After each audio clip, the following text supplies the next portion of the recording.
We're going to Expo 2020. So syempre, cue the travel montage.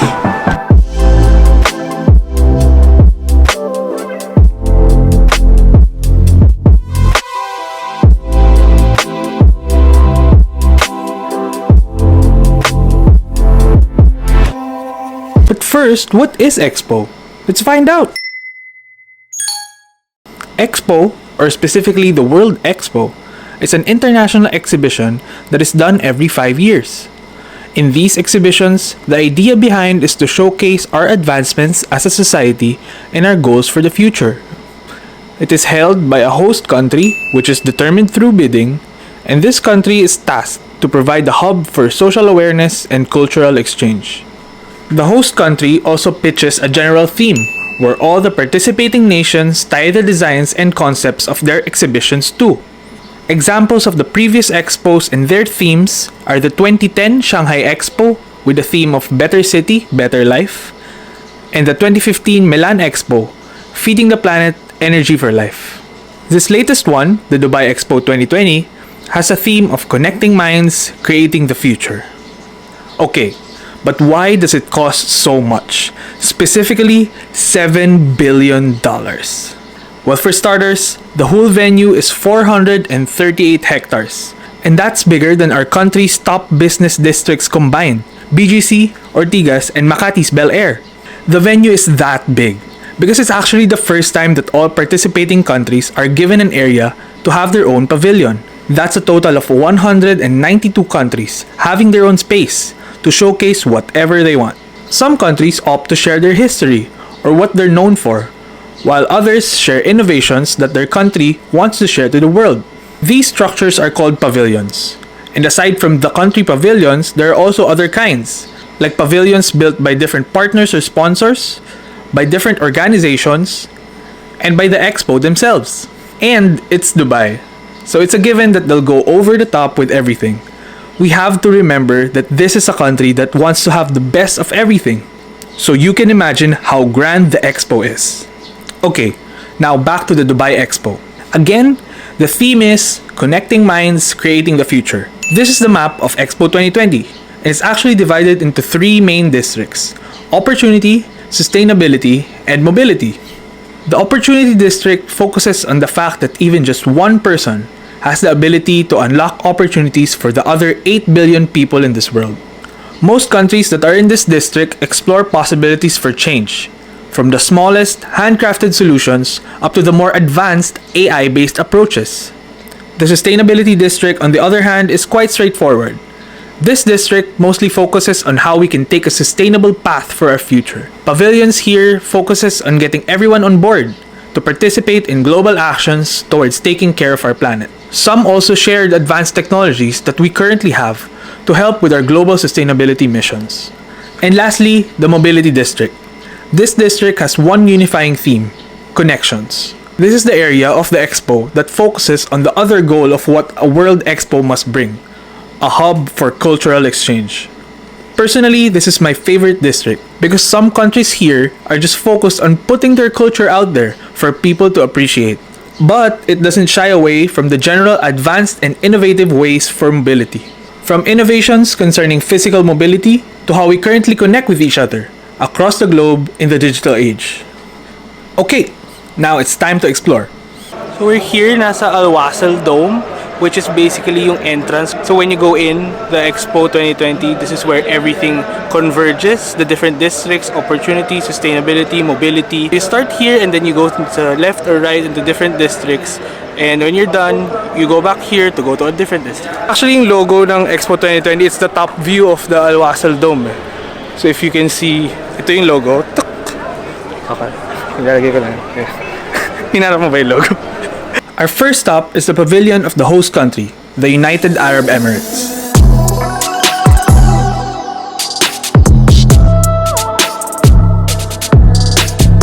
We're entering the UAE Pavilion, a work by Dr. and Architect Santiago Calatrava.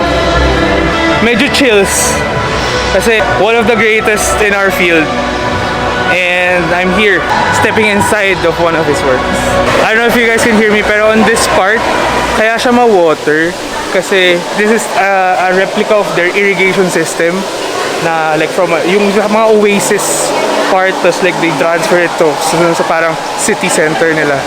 Here you will see items that you exchange it with the world through trading. For example, you will see olive leaf from Middle East, cotton from Africa, books and coins from Europe. You will see so many things that you are exchanging with the world through trading. It wasn't only exchanging items, it was exchanging culture and ideas. If you see the lines on the sand, these lines is showing you the trading roads that come across the UAE. Thank you very much. And this part of the pavilion, I always ask people a question. Any place you find a pavilion, from which country you are? France. Philippines. Now here we're all friends. Yes. We're all united. How? Join me one step to the front, please.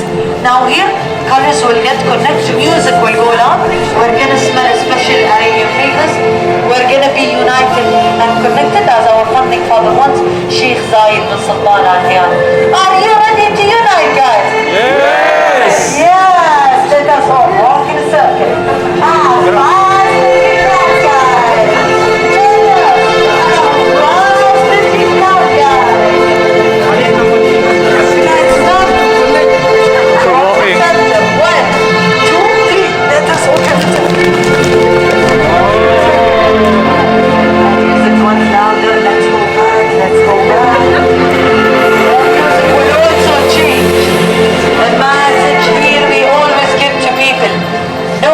Nationality.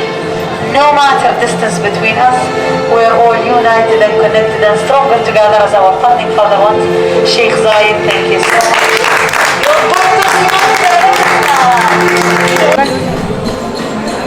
Buti marami silang buhangin. Hindi nauubos. So kaya laki ng The pavilion itself had a lot of experiences inside. From key moments in their history, new discoveries, and even a full theater show at the end.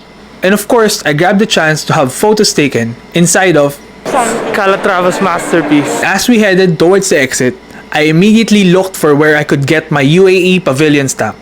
Oh wait, let me explain. I got my passport, whichever country's pavilion you went to, so they're gonna stamp it at the exit. So you can collect yung kung saan ka pumunta. So, kunyari, like Philippines, there's gonna be a stamp of Philippines. So, basically, it's like a passport where they stamp your visa. Nice touch. UAE Pavilion done! And then we continued our exploration of the expo. We got to go in pavilions of some smaller countries. This is actually one of my favorite parts about this experience. I get to learn more about countries I honestly don't know anything about. I get to see what their country does and experience their culture even just visually. Then we go get our stamps, say our lines, Done. Estonia, Done. Angola. Done. and headed back to the bigger pavilions. Our next stop was the Russia Pavilion. This pavilion is under the mobility district, and the concept of this exhibit is the similarity of the mobility of information happening inside our brains to what's currently happening in the digital age. It mentions that this fast-paced exchange has been happening way before, but we tend to still be surprised by it. Pretty cool analogy if you ask me. Their logo honestly looks like the Apple event logo. Also, downstairs, they have some models of their previous pavilions from the past expos. And yes, the architecture nerd in me came out. Russia. Done. Next, we went to the Turkmenistan Pavilion. And upon entering, there's this big sign of their national food. And I just had to try it. One follower. And one water. We're gonna try their national food called palo.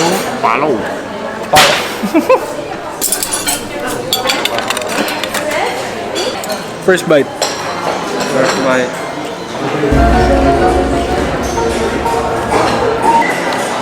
Good. May kalasa. Pochero. Pocherong palo. It tastes like our local pochero. With a twist. It's good. With It's a good. twist. I really like it. Tastes like a mix of our pochero and sinigang, but I really like it. Good. It's really good. And after a quick bite, we continued and found our way in the Finland Pavilion, where they showcase their innovations that are widely used internationally. Plus, look at this, an actual indoor farm facility.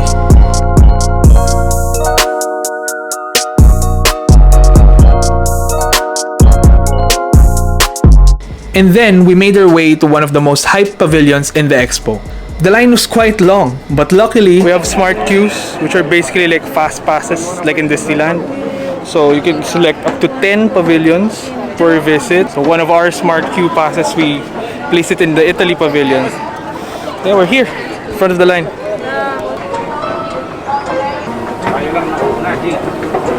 Dida. Hello.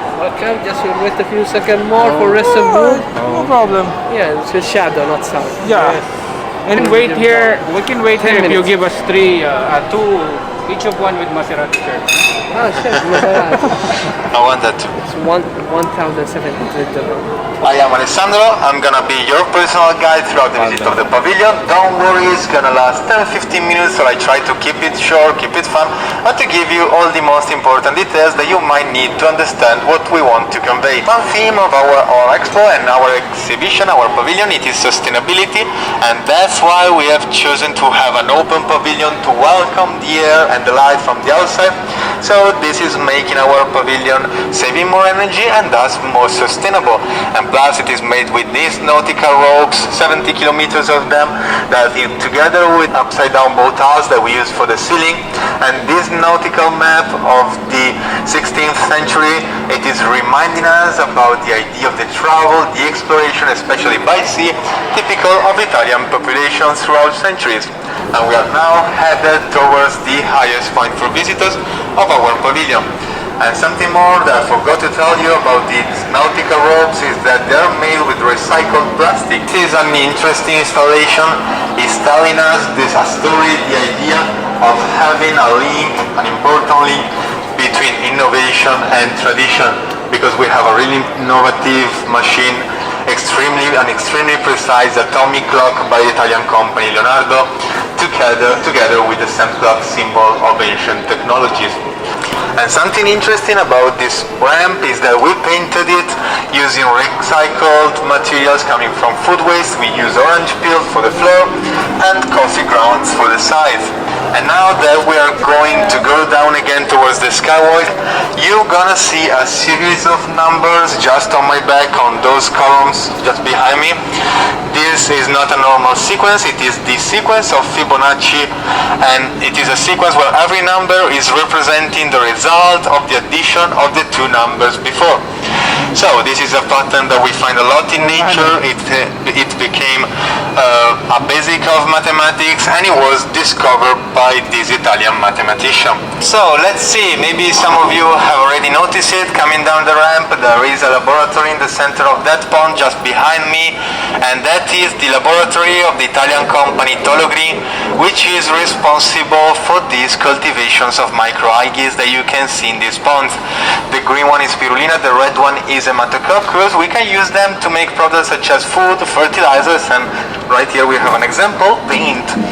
And also, while growing, these algae are highly efficient in doing the photosynthesis, so while taking carbon dioxide and producing oxygen, they are cleaning the air of the pavilion.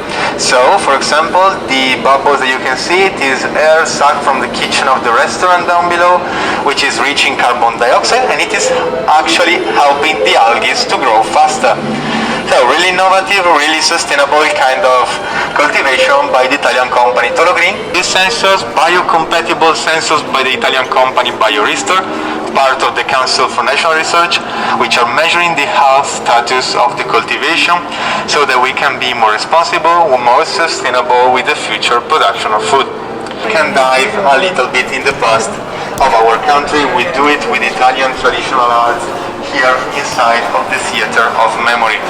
And so we are here inside the Theater of Memory with the example of Italian arts, and we have this statue which is David by Michelangelo.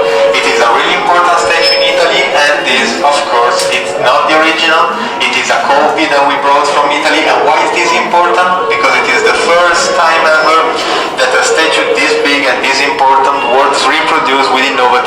techniques of 3D scanning, then reproduced on the computer and then printed in 14 pieces that were finally jointed together and dusted with marble dust from Carrara, so to recreate also the sensation, the look of the original statue.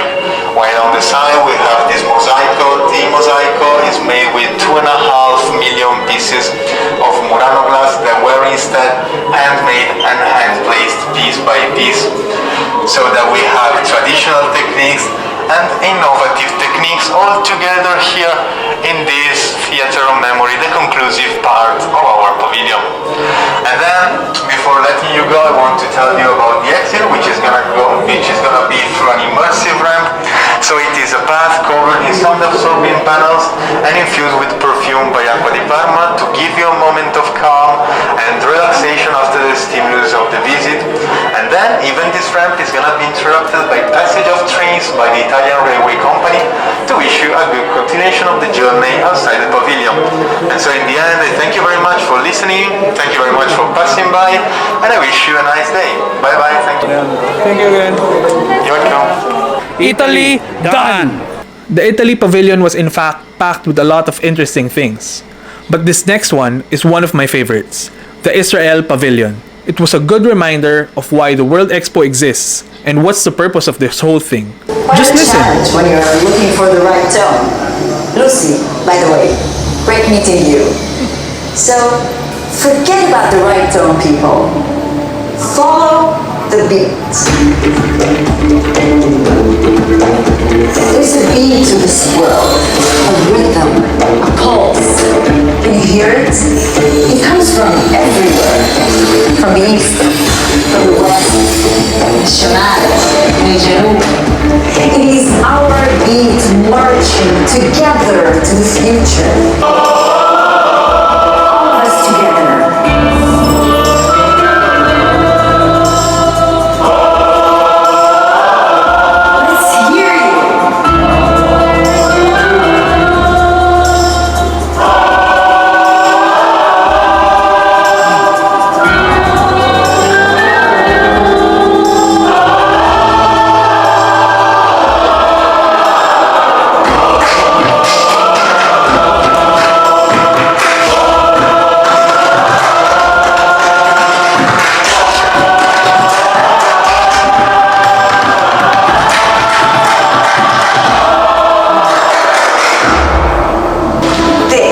What I'm talking about. This is what we can do when we follow the same hopeful beat. The beat of tomorrow. Really enjoyed that message, and I thought I'd share it with you guys. Plus, I also got an LSS of that tune.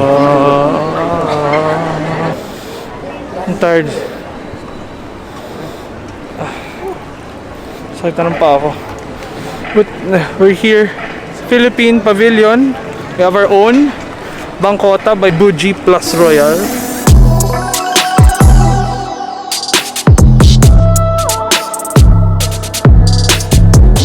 Ours was quite straightforward, but the concept is interesting. The design itself is inspired by the form of coral reefs. The designer said that like corals, us Filipinos are very much spread across the globe, mingling with different cultures and societies. Philippines, done! Then we met up with my cousins. And went to one of the main attractions in the expo, the Surreal Fountain.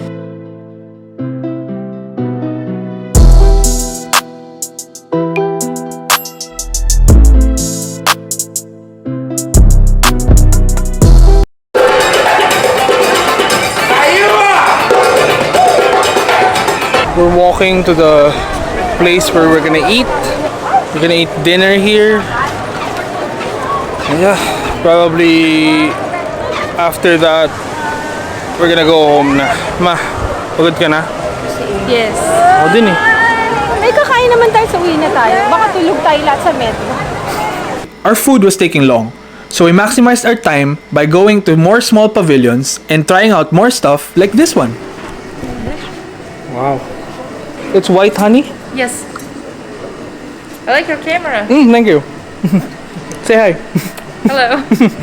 It's good. It's also very Here. I'll bite.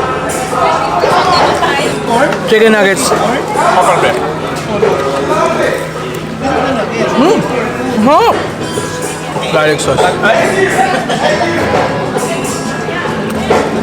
Ano ba to ba? Shrimp yan or shrimp? Yeah, shrimp. Good fast food. Ganito, 10. My favorite. The chicken nuggets dipped in their garlic sauce. My dad saying that this garlic sauce is very famous back in Saudi. It's really good though.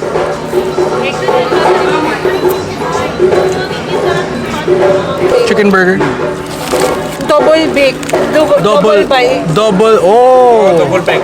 Double bake. Double bake. Sarap yan. 7 lang yan doon. Two chicken patties. Para ganun. Wow.